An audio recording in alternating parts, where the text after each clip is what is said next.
أنفسنا وسيئات أعمالنا من يهده الله فلا مضل له ومن يضلل فلا هادي له وأشهد أن لا إله إلا الله وحده لا شريك له وأشهد أن محمدا عبده ورسوله يا أيها الذين آمنوا اتقوا الله حق تقاته ولا تموتن إلا وأنتم مسلمون يا أيها الناس اتقوا ربكم الذي خلقكم من نفس واحدة وخلق منها زوجها وبث منهما رجالا كثيرا ونساء واتقوا الله الذي تساءلون به والأرحام إن الله كان عليكم رقيبا يا أيها الذين آمنوا اتقوا الله وقولوا قولا سديدا يصلح لكم أعمالكم ويغفر لكم ذنوبكم ومن يطع الله ورسوله فقد فاز فوزا عظيما أما بعد فإن أصدق الحديث كتاب الله وخير الهدي هدي محمد صلى الله عليه وسلم وشر الأمور محدثاتها وكل محدثة بدعة وكل بدعة ضلالة وكل ضلالة في النار எல்லா புகழும் வல்லவன் அல்லாஹ் ஒருவனுக்கே சலாத்தும் சலாமும் இறுதி தூதர் அவர்கள் மீதும் அவர்களது குடும்பத்தார் தோழர்கள் கியாம நாள் வரை அன்னாரை பின்பற்றும் முஸ்லிமான முஃமினான ஆண்கள் அனைவரு பேரிலும் உண்டாவதாக. அன்பிற்கும் மதிப்புக்கும் உரிய சகோதர சகோதரிகளே, அல்லாஹு தஆலா அங்கே கொடுத்த அருள் மிகுந்த சந்தோஷமான ஒரு நாளை நாங்கள் இன்று கொண்டாட ஆரம்பித்திருக்கின்றோம்.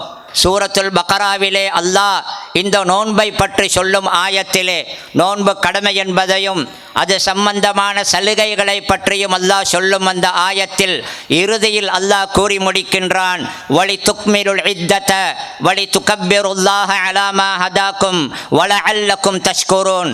இந்த மாதத்தின் எண்ணிக்கையை நீங்கள் பூரணப்படுத்தி அல்லாஹு தஆலா உங்களுக்கு நேர்வழி காட்டியதற்காக அவனை மகத்துவப்படுத்துவதற்காகவும் இன்னும் நீங்கள் நன்றி செலுத்தி நன்றியுள்ளவர்களாக ஆகுவதற்காகவும் என்று அல்லாஹ் சொல்லுகின்றான். மதிப்புக்குரிய சகோதரர்களே, புனிதமான கண்ணியம் மிக்க அந்த ரமதான் மாதத்தை நாங்கள் அந்த ரமதான் மாதத்தை கழித்து அடுத்த நாளில் இருக்கக்கூடிய நாங்கள் அந்த ரமதானை கழித்ததன் பின்னால் என்ன செய்ய வேண்டும் என்ற கருத்தை அல்லாஹ் இங்கு சொல்லுகின்றான். பொதுவாகவே நேர்வழி காட்டியதற்காக அல்லாஹ்வை மகத்துவப்படுத்துவதும் நாங்கள் நன்றியாக இருப்பதும் பொதுவாக இருந்தாலும் இந்த ஆயத்தின் தொடரிலிருந்து எங்களுக்கு விளங்குகின்றது, ரமதான் மாதத்தை கழித்ததன் பின்னால் நாங்கள் செய்ய வேண்டிய வேலை. அல்லாஹ் இங்கு இரண்டை சொல்லுகின்றான். ஒன்றே அவனை தக்பீர் பண்ணுவது, அவனை மகத்துவப்படுத்துவது, அல்லாஹு அக்பர் என்ற அந்த தக்பீரை நாங்கள் சொல்லுவது. அடுத்ததாக அல்லாஹு தஆலாவுக்கு நன்றியுள்ளவர்களாக நாங்கள் நடப்பது.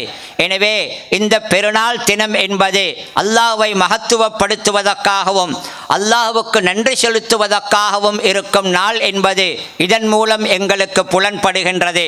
மதிப்புக்குரிய சகோதரர்களே, அல்லாஹ் நேர்வழி காட்டினான் என்று சொல்லுகிறானே, அதற்காக அவனை மகத்துவப்படுத்தும்படி சொல்லுகின்றானே.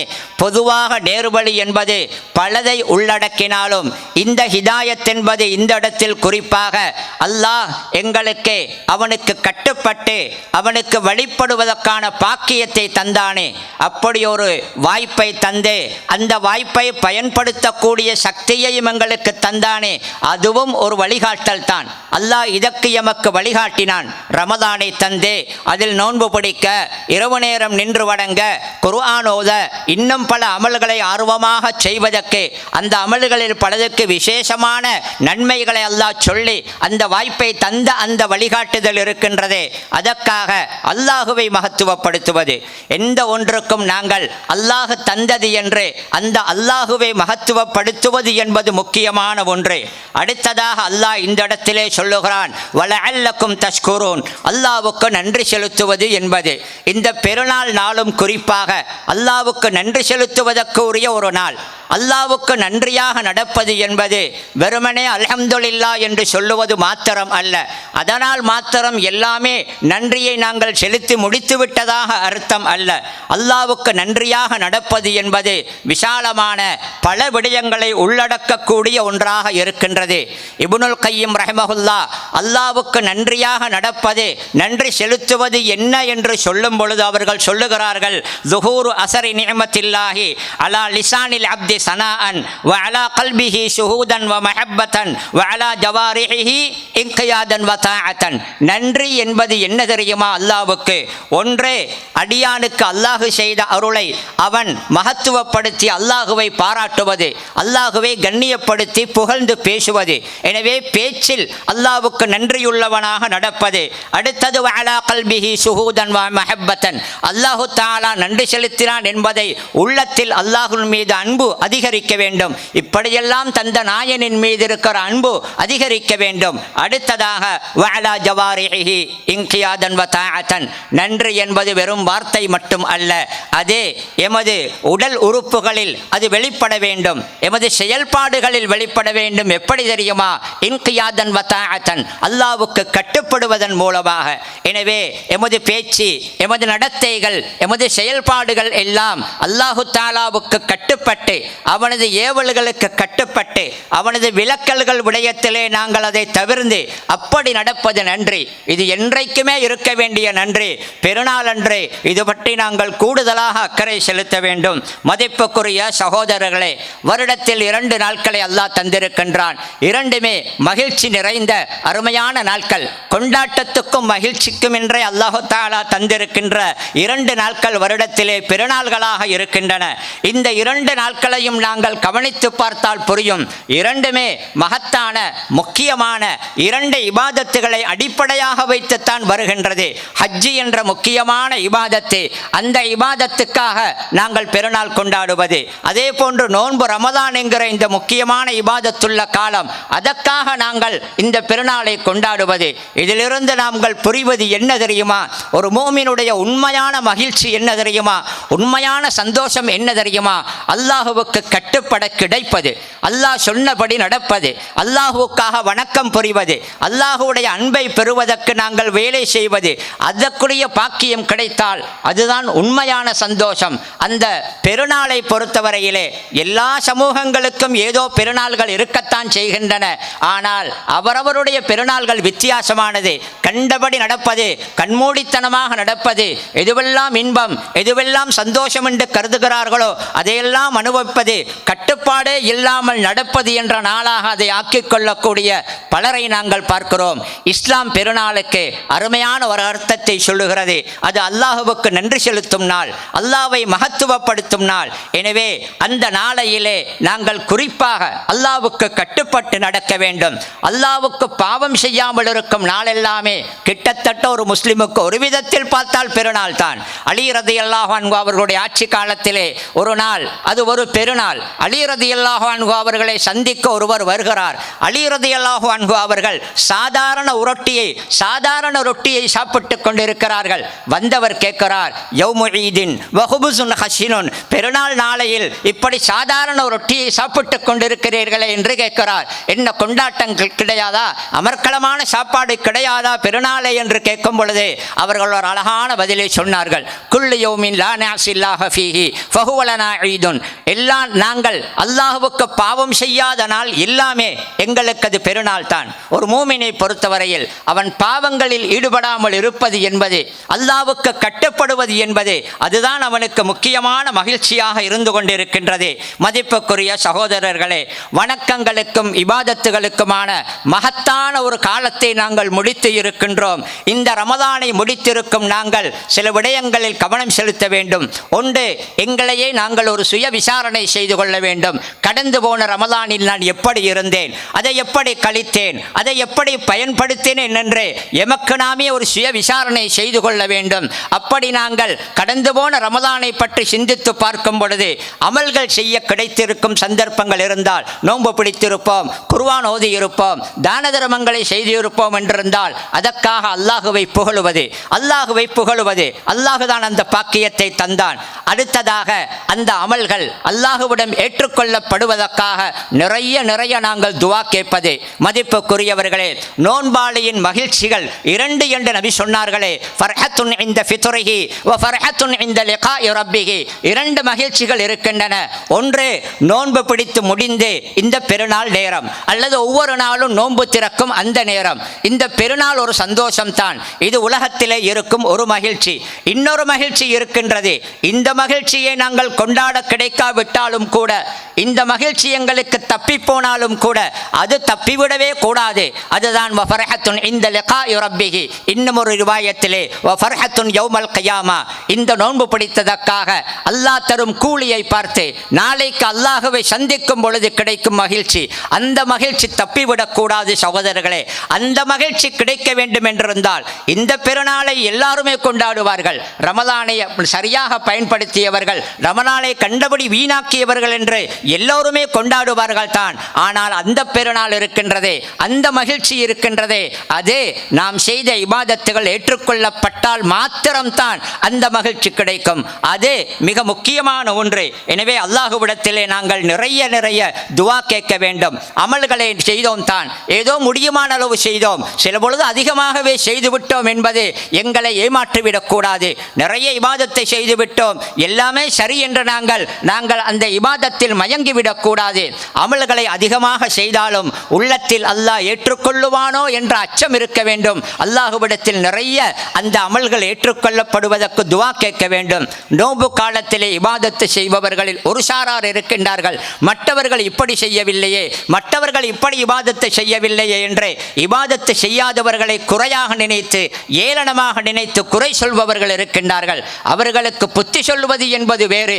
மற்றபடி அடுத்தவரை ஏளனமாக பார்ப்பதை ஒரு பக்கம் விட்டுவிட்டு எமக்கு நாம் செய்த அமல்கள் ஏற்றுக்கொள்ளப்பட்டிருக்குமா என்ற கேள்வியுடன், அச்சத்துடன் அல்லாஹ்விடம் நாங்கள் துவா கேட்க வேண்டும். மதிப்புக்குரிய சகோதரர்களே, ரமலான் என்கிற அருமையான ஒரு காலம் முடிந்திருக்கின்றது. ரமலானில் அல்லாஹ் அவனுக்காக பசித்திருந்து நோன்பு பிடிக்கக்கூடிய பாக்கியத்தை தந்தான். அல்லாஹ் சொன்னான் என்பதற்காக, அல்லாஹுவுக்காக, அல்லாஹுவின் திருப்திக்காக எமது ஆசைகளை விடுவது இருக்கின்றதே, அது ஒரு ஆத்மார்த்தமான திருப்தி, அது ஒரு ஆத்மார்த்தமான ஒரு சந்தோஷம். ஏனைய நாட்களிலே வயிறார சாப்பிடுவதில் இருப்பதை விட இன்பம் அல்லாஹ்வுக்கு பசித்திருந்ததிலே இருக்கின்றது. இரவு நேரம் நன்றாக தூங்குவதை விட, அதில் இருக்கும் இன்பத்தை விட அந்த இரவு நேரத்தில் விழித்து அல்லாஹு தஆலாவை வணங்கியதில் ஒரு இன்பம் இருக்கின்றது. அல்லாஹ் சொன்னான் என்பதற்காக, அவனின் திருப்திக்காக வாழுவது இருக்கின்றதே, அதே எமது மனதுக்கு கஷ்டமானதாக இருந்தாலும் அல்லாஹ்வுக்காக செய்கின்றேன் என்ற பொழுது அதனுடைய ருசியே ஒரு தனியானது, அது ஆனந்தமானது. மதிப்புக்குரிய சகோதரர்களே, இந்த ரமலான் பேசும் பொழுது நிறைய பேசுவோம். ரமலானில் எடுத்த பயிற்சி, ரமலானில் பழகிய பழக்கங்கள், ரமலானில் செய்த இபாதத்துகள், ரமலானில் நாம் கட்டுப்பாடாக இருந்தது என்று நிறைய சொல்லுவோம். இதே ரமலானுடன் மாத்திரம் முடிந்துவிடக் கூடாது என்பதிலே நாங்கள் கவனமாகவே இருந்து கொள்ள வேண்டும். ரமலான் காலத்தில் விசேஷமாக சொல்லப்பட்ட, விசேஷமான நன்மைகள் உள்ளதாக சொல்லப்பட்ட அமல்கள் பலது. நாம் ஈடுபட்ட அமல்கள் எல்லாமே கிட்டத்தட்ட ஏனைய காலங்களிலும் இருக்கும் ஒரு அமல்தான். நோன்பும் ரமலான் அல்லாத காலத்தில் இருக்கின்றது. சுன்னத்தான நோன்புகள் நிறைய இருக்கின்றன. அவைகளில் நாங்கள் கவனம் எடுத்து அதை தேடி நாங்கள் அந்த நோன்புகளை பிடிக்க பழக வேண்டும். இரவு நேர தொழுகையாக இருந்தாலும் தான், ஜமாத்தாக தொழுவது, தொழுகையில் ஈடுபடுவது, இப்படி பலதை எடுத்துக்கொண்டாலும் தான் நோன்பு பிடிப்பது, அதாவது சதகா கொடுப்பது, ஏத்திகாஃப் இருப்பது, எல்லாமே எல்லா காலத்திலும் இருக்கும் அமல்கள் தான். அதே போன்றுதான் பாவங்களை விட்டும் விலகி இருப்பது. பாவத்தை விட்டுவிடுவது என்பது ரமலானுக்கு மட்டும் உள்ளது அல்ல. நன்றாக யோசித்தால் குர்ஆனிலே அல்லாஹ் நோன்பு கடமையாக்கப்பட்டது எதற்காக என்று சொல்லும் பொழுது லஅல்லக்கும் தத்தகூன், நீங்கள் தக்வாதாரிகளாக மாறுவதற்கு என்று சொல்லுகிறான். அந்த தத்தகூன் என்பதற்கு நிறைய தஃப்சீருடைய உலமாக்கள் எழுதியிருப்பது என்ன தெரியுமா? தத்தகூன் அல் மஆசிய, பாவங்களை விட்டும் நீங்கள் பாதுகாப்பை எடுத்துக்கொள்வதற்காக, பாவங்களை விட்டும் நீங்கள் தடையை ஏற்படுத்திக் கொள்வதற்காக. எனவே நோன்பு பாவங்களை விட்டும் எங்களை தூரமாக்க கூடியது, தூரமாக்க வேண்டியது. எனவே பாவங்கள் என்ற அந்த விஷயங்கள் நோன்புக்கு மாத்திரம் உள்ளது அல்ல, பொதுவாக. எனவே ஏனைய காலங்களிலும் அல்லாஹ் தடுத்தவைகளை விட்டும் விலகி இருக்க நாங்கள் பழகிக்கொள்ள வேண்டும். மதிப்புக்குரிய சகோதரர்களே, இந்த நோன்பு பெருநாளுடைய தினத்திலே நாங்கள் சந்தோஷமாக இருப்பதற்கு அல்லாஹ் தந்திருக்கின்றான். நபி அவர்கள் இந்த நோன்பு பெருநாள் தினத்திலேயும் தான், ஹஜ்ஜு பெருநாளிலே தொடர்ந்து பெருநாளொன்றும் அடுத்து 3 நாட்களிலும் தான் நோன்பு இருப்பதையே கூடாது என்று சொல்லியிருக்கிறார்கள். காரணம், உண்டு குடித்து சந்தோஷமாக இருக்கும் நாட்கள் தான். ஆனால் இந்த நாட்களின் சந்தோஷங்கள் அல்லாஹ் விதித்த எல்லைகளுக்கு உட்பட்டதாக இருக்க வேண்டும். அன்பிற்குரியவர்களே, நாம் பல மாற்று மதத்தவர்கள் இருக்கும் ஒரு நாட்டிலே இருக்கின்றோம். அப்படி இருக்கும் நாம் இந்த நோன்பு பெருநாள் போன்ற எமது பெருநாள்களை கொண்டாடும் பொழுது இஸ்லாம் காட்டித்தந்த அருமையான முறையில் நாங்கள் கொண்டாட வேண்டும். நாம் நோன்பு பெருநாளை கொண்டாடுவதை பார்த்து முஸ்லிம் அல்லாதவர்களுடைய மனதிலே இஸ்லாத்தை பற்றிய ஒரு நல்லெண்ணம் பெற வேண்டும். இஸ்லாத்தை பற்றிய அந்த நல்லெண்ணமும், இஸ்லாம் இப்படித்தான் என்று படிப்பதும் இருக்கின்றதே, அதை படித்து கொடுப்பது இருக்கின்றதே, அது வெறுமனே பேச்சால் மட்டுமல்ல, எமது செயல்களின் மூலமாகவும் தான். முஸ்லிம் அல்லாதவர்கள் பெரும்பாலும் இஸ்லாத்தை படிப்பது குர்ஆனிலிருந்தோ ஹதீஸிலிருந்தோ நேரடியாக அல்ல.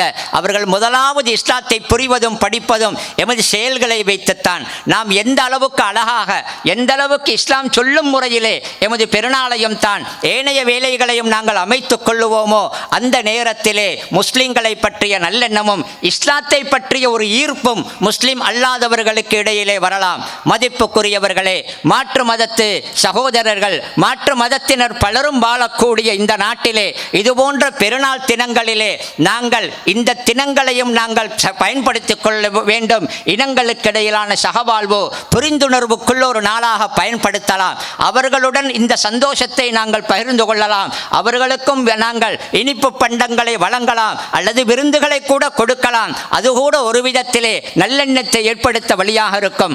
ஆனால் சகவாழ்வு என்பதும் நல்லெண்ணத்தை ஏற்படுத்துவது என்பதும் என்றைக்குமே மார்க்கம் விதித்த எல்லைகளை மீறி போகவே கூடாது. மார்க்கத்தின் விதிகளுக்கு உட்பட்டு நாங்கள் செயல்பட வேண்டும். அந்த நேரத்தில் நாங்கள் மாற்று மதத்து சகோதரர்கள், எங்களுக்கு பல பேர் நண்பர்கள் இருப்பார்கள், படித்தவர்கள், வியாபாரம் செய்தவர்கள், அண்டை வீட்டார்கள் என்று. அவர்களுக்கு நாங்கள் பெருநாளை பகிரும் பொழுது அவர்களது நிலைமைக்கு நாங்கள் இறங்கி போகாமல், அவர்களோடு செய்யக்கூடிய பாவமான காரியங்கள், அவர்கள் பாவிக்கக்கூடிய பாவமான உணவுகள் குடிப்புகளை வைத்து அந்த சந்தோஷத்தை அவர்களுக்கு நாங்கள் வழங்குவதை விட்டுவிட்டு முறையான முறையிலே நாங்கள் அவர்களுடன் இந்த சந்தோஷத்தை பகிர்ந்து கொள்ள வேண்டும். மதிப்புக்குரிய சகோதரர்களே, நோன்பு முடிந்து விட்டது என்றிருந்தாலும், கடமையான ரமதானின் நோன்பு முடிந்து விட்டது என்றிருந்தாலும், சுன்னத்தான நோன்புகள் நிறைய இருக்கின்றன. அதில் ஒன்றுதான் ஷவ்வால் மாதத்துடைய 6 நாட்கள் பிடிக்கக்கூடிய நோன்பு. 6 நோன்பு என்று சொல்லுவோமே, அந்த நோன்பை நபி அவர்கள் சிறப்புப்படுத்தி சொல்லி இருக்கிறார்கள். யார் ரமதானிலே நோன்பு பிடித்து தொடர்ந்து அடுத்த மாதத்தில் 6 நாட்கள் பிடிக்கின்றாரோ வருடம் முழுக்க நோன்பு பிடித்தவரை போன்று என்று நபி அவர்கள் சொல்லி இருக்கின்றார்கள். எனவே இந்த சுன்னத்தான நோன்புகளில் நாங்கள் கவனம் செலுத்துவோம்.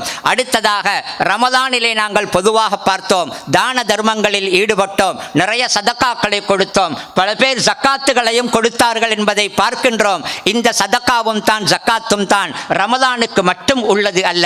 வசதியுள்ளவர்கள் ஜக்காத் என்பது ரமதானுடன் மாத்திரம் நிறுத்திவிடக் கூடாது. அதில் ஏனைய காலங்களிலும் அவர்களுக்கு ஜக்காத்து கடமையாகும் நேரத்தை பார்த்து ஜக்காத்தை அவர்கள் கொடுக்க வேண்டும். சாதாரண தான தர்மமாக இருந்தாலும் கூட ரமதான் கழிந்ததன் பின்னால் எல்லாமே முடியாது. இந்த பெருநாளைக்கு தமிழிலே ஈகை திருநாள் என்று சொல்லுவார்கள், ஹஜ்ஜு பெருநாளுக்கு தியாக திருநாள் என்று சொல்லுவார்கள். ஈகை என்று சொல்லுவது தர்மங்களை கொடுப்பதுதான். அந்த தர்மங்களை நபி அவர்கள் பெருநாளண்டே துவங்க இருக்கின்றார்கள் என்பதை பார்க்கலாம். நோன்பு பெருநாள் தினத்தன்று திடலிலே நோன்பு முடித்துவிட்டு, பெருநாளை முடித்துவிட்டு, தொழுதுவிட்டு நபி அவர்கள் பெண்கள் இருக்கும் பகுதிக்கு போய் தசத்தக்கன, நீங்கள் தர்மம் கொடுங்கள், ஃபஇன்னி உரைத்துக்குன்ன அக்ஸர அகலின்னார், ஏனெனில் நரகத்திலே மிக அதிகமாக நீங்கள் இருப்பதை எனக்கு காட்டப்பட்டது என்று சொன்னார்கள். உடனே அந்த பெண்கள் தாம் அணிந்திருந்த தங்க நகைகளை எல்லாம் கலட்டி தர்மம் செய்ததை பார்க்கின்றோம். எனவே சதக்கா என்பது எம்மிடத்திலே பெருநாள் நோன்புடன் முடிந்துவிடக் கூடாது. அடுத்ததாக இன்றைய நாளின் முக்கியமான ஒரு அமல் தான் ஜக்காத்துல் ஃபித்ர் என்பது. அதே வசதியுள்ளவர்களுக்கு கடமையானது. அதே நோன்பு பெருநாள் தொழுகைக்கு வருவதற்கு முன்னால், தொழுவதற்கு முன்னால் நிறைவேற்றப்பட வேண்டியது. யாராவது வேண்டுமென்றே அதை தொழுகைக்கு முன்னால் நிறைவேற்றாமல் இருந்தால் அது பாவம், அல்லது மறந்திருந்தால் பரவாயில்லை. வேண்டுமென்று விட்டாலும் மறந்து விட்டாலும் அந்த ஜக்காத்துல் ஃபித்ரை தொழுகை முடிந்ததன் பின்னாலாவது நாங்கள் கொடுக்க வேண்டும் என்பதை நினைவில் வைத்துக் கொள்ள வேண்டும். மதிப்புக்குரிய சகோதரர்களே, பெருநாளில் வாழ்த்து சொல்வது என்று ஒன்று இருக்கின்றது. இஸ்லாம் அதை தடுக்கவில்லை. சஹாபாக்கள் பெருநாள் தினத்திலே ஒருவரை ஒருவர் சந்திக்கும் பொழுது தகப்பலல்லாஹு மின்னா வ மின்கும் என்று சொல்லுவார்கள் என்று நாங்கள் பார்க்கின்றோம். அல்லாஹ் எங்களிலிருந்தும் உங்களிலிருந்தும் ஏற்றுக்கொள்வானாக என்று துவா கேட்பார்கள். எனது அமல்களையும் உங்களது அமல்களையும் அல்லாஹ் ஏற்றுக்கொள்ள வேண்டும் என்று துவா கேட்பார்கள். இதை வைத்து எங்களுக்கு வாழ்த்து சொல்லலாம் என்பது புலப்படுகின்றது. ஆனால் வாழ்த்து சொல்லும் பொழுது பண்பாக நாகரிகமாக நாங்கள் நடந்து கொள்ள வேண்டும். அது மார்க்க வரையறைகளுக்கு உட்பட்டதாக இருக்க வேண்டும். நாங்கள் பல பேரை பார்க்கின்றோம், பெருநாளைக்கு வாழ்த்து சொல்லும் பொழுது வாழ்த்து சொல்லும் கிளிப்புகளை ஷேர் பண்ணுகிறார்கள். அதிலே இசை இருக்கின்றது. இன்னும் சில இடத்திலே கண்ணிய குறைவான கேலித்தனமான சில விஷயங்கள் இருப்பதையும் பார்க்கின்றோம். மதிப்புக்குரியவர்களே, வாழ்த்து என்பது பெரும்பாலும் அது பிரார்த்தனை. பெரும்பாலும் ஏதோ ஒரு துவாவை அதில் கேட்கின்றோம் என்றிருந்தால் துவாவின் கண்ணியத்தை பேணி நாங்கள் அதை நிறைவேற்ற வேண்டும். மதிப்புக்குரிய சகோதரர்களே, இதே போன்று கடைசியாக சொல்லி முடிக்க 2 விடயங்களை நினைக்கின்றேன். ஒன்று, ரமதான் முடிந்துவிட்டது, அடுத்ததாக நோன்பும் முடிந்துவிட்டாலும் கூட ரமதானில் தப்பிப்போன நோன்புகள் கலா செய்ய வேண்டியவர்கள் அந்த நோன்பை கலா செய்வதிலே கவனம் செலுத்த வேண்டும். பெரும்பாலும் சலுகை இருக்கின்றது என்று நோன்பை விடக்கூடியவர்கள் அந்த நோன்பை கலா செய்வதற்கான வாய்ப்பு வந்தும் கூட கலா செய்வதில் அக்கறை இல்லாமல் இருப்பதை பார்க்கின்றோம். சில பேர் கலா நோன்பு பலது இருக்கும் பொழுது 10 மாதத்தை கவனமில்லாமல் கழித்துவிட்டு கடைசியாக ரமதான் அடுத்த ரமதான் நெருங்கும் பொழுது அவர்கள் தடுமாறிக்கொண்டு அவர்கள் கஷ்டப்படுவதை பார்க்கலாம். எனவே கலாவான நோன்புகளை முடியுமான அளவுக்கு அவசரமாக முடிக்க வேண்டும். அதற்கு ஒரு சரியான ஒரு திட்டத்தை வைத்துக் கொள்ள வேண்டும். கலா என்பது பெண்களுக்கு மட்டும் உள்ளது அல்ல. முடிந்து போன கண்டாவது பிடிக்க முடியாத அல்லது பிடிக்கக்கூடாத அந்த நோன்புகளை அந்த நாட்கள் கழித்து பிடிப்பது என்பதெல்லாம் பெண்களுக்கு மட்டும் உள்ளது அல்ல என்பதை புரிந்து கொள்ள வேண்டும். ஒரு பெண்மணி நபியிடம் வருகின்றார்கள். யா ரசூலல்லாஹ், எனது தாய் மூத்தாகி விட்டார்கள், அவர்களுக்கு பல நோன்புகள் கலாவாகி இருக்கின்றன என்று சொன்ன பொழுது நபி அவர்கள் திருப்பி கேட்டார்கள், உனது தாய் யாருக்காவது கடன் கொடுக்க வேண்டியிருந்தால் நீ என்ன செய்வாய் என்று கேட்க, அந்த கடனை நான் எப்படியாவது அடைத்து விடுவேன், கொடுத்து விடுவேன் என்று சொல்லும் பொழுது வதைனுல்லாஹி அஹக்கு அன் யுக்தா, அல்லாஹ்வின் கடன் அது நிறைவேற்றப்படுவதற்கு மிக தகுதியானது என்று சொன்னார்கள். அதிலே நாங்கள் நிறைய கவனம் எடுப்போம் சகோதரர்களே. மிக கடைசியாக இப்பொழுதுள்ள எமது நாட்டில் மட்டுமல்ல பல நாடுகளில் இருக்கும் நிலைமையை பற்றி நாங்கள் சில விடயங்களை புரிந்து கொள்ள வேண்டும். ஒரு போர் நடக்கின்றது. அந்த போரில் ஈடுபடக்கூடிய தரப்புகளுக்கு மட்டுமல்ல அந்த பாதிப்பு கிட்டத்தட்ட உலக நாடுகள் சர்வதேச மட்டத்தில் எல்லா நாடுகளிலும் அந்த பாதிப்பு உணரப்படுகின்றது. அதனால் மக்கள் சிரமங்களை எதிர்நோக்கின்றார்கள். அப்படி ஒரு சூழலிலே நாங்கள் இருந்து கொண்டிருக்கின்றோம். நாங்கள் பார்க்கலாம், எரிபொருள் விடயத்திலும் தான், அதாவது எரிவாயு கேஸ் விடயத்திலும் தான், இன்னும் மின்சாரம் போன்ற விடயங்களிலே அரசாங்கமே எங்களுக்கு உணர்த்துகின்றது. அதிலே ஒரு கஷ்ட நிலை வருகின்றது. இந்த போர் மாத்திரம் தொடர்ந்து நடக்கும் என்றிருந்தால் முன்னுக்கு வரும் நாட்களிலே அதில் கடுமையான தட்டுப்பாடுகள் கூட சில பொழுது ஏற்படலாம் என்ற நிலைமை இருக்கின்றது. இப்பொழுதே எங்களுக்கு புரிகின்றது. முதலாவது இந்த போர் நிற்க வேண்டும், இந்த கஷ்டங்கள் நீங்க வேண்டும் என்று நாங்கள் துவா கேட்க வேண்டும். அடுத்ததாக இப்படிப்பட்ட நிலைமைகளிலே நாம் நடந்து கொள்ள வேண்டிய சில முறைகள் இருக்கின்றன.